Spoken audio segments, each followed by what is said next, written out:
Naharon Haviv. Cette année, Rosh Hashanah tombe jeudi, vendredi, et après on a Shabbat. 3 jours sans douche, c'est difficile. Est-ce qu'il serait permis de se doucher? Moutar ou pas? Alors, un homme, il veut se doucher avec de l'eau chaude. De l'eau chaude. Il veut se doucher avec de l'eau chaude, faire la douche. Alors venons, on voit. S'il il se douche avec de l'eau froide, alors il n'y a pas de problème.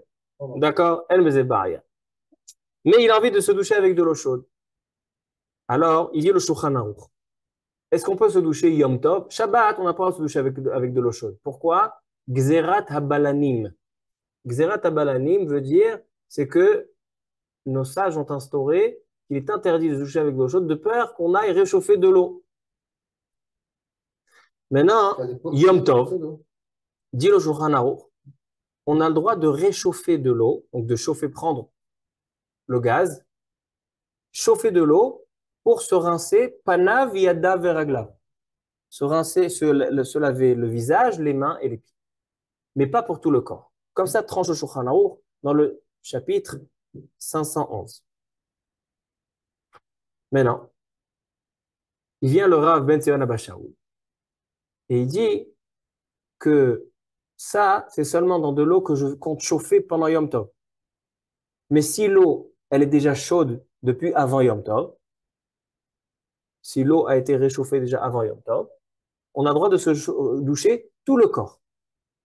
Donc, si j'ai pris de l'eau dans une grande bassine, j'ai mis sur la plata, pour Yom Tov, je peux me doucher avec cette eau chaude pendant Yom Tov, aucun problème. Mais il dit, le Rav, c'est considéré au Nefesh. Maintenant, dit le Rav Ben Zion Abba Shaul, de faire une douche avec de l'eau chaude du chauffe-eau solaire ou le chauffe-eau électrique, assaut. Pourquoi? Il dit parce que tout ce qui est permis, c'est seulement de l'eau qui a été réchauffée avant Yom Tov. Mais cette eau-là qui est dans le chauffe-eau, avant Yom Tov, je me suis douché. L'eau, elle était froide dans le... Donc maintenant, l'eau a été réchauffée pendant Yom Tov. De l'eau qui est réchauffée pendant Yom Tov, on n'a pas le droit de se doucher avec. Donc, Rabbi Ben Abba Shaul, il dit, cette année, 3 jours sans douche. Jeudi, vendredi, Shabbat. Il vient Rav Ovadia Yosef. Il vient, comment? Rav Yosef, il est aussi Kalakha. Shaul, il peut changer la halakha de Rav Yosef. Okay. Ils étaient Chavruta. Alors, chacun il donne son avis. Chacun il donne son avis. Rav Ovadia Yosef, il n'est pas de l'avis de Rav Ben Zion Abba Shaul. Et il dit Rav Ovadia Yosef, au nom de Rabbi Akiva Eger, il dit que de l'eau qui a été chauffée avec permission pendant Yom Tov est considérée comme une eau qui a été chauffée avant Yom Tov. Donc il dit, étant donné que l'eau qui est dans le chauffe-eau, il n'y a pas eu d'action qui a été faite pendant Yom Tov, c'est quelque chose qui se fait par minuterie ou ça fait pas avec le soleil, c'est quelque chose qui se fait, il n'y a pas d'action, c'est considéré que l'eau a été faite béhéter.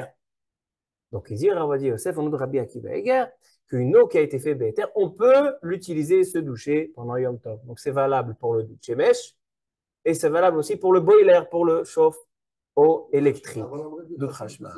Ça c'est pour Shabbat, parce que pour Shabbat il y a un problème de bichoul, mais dans Yom Tov il n'y a pas de problème de bichoul, on a utilisé même le boiler où il y a de l'eau qui rentre.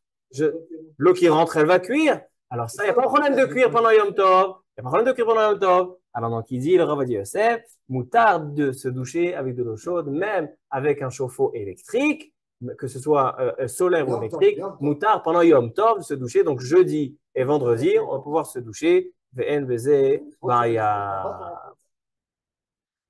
termine. Comment?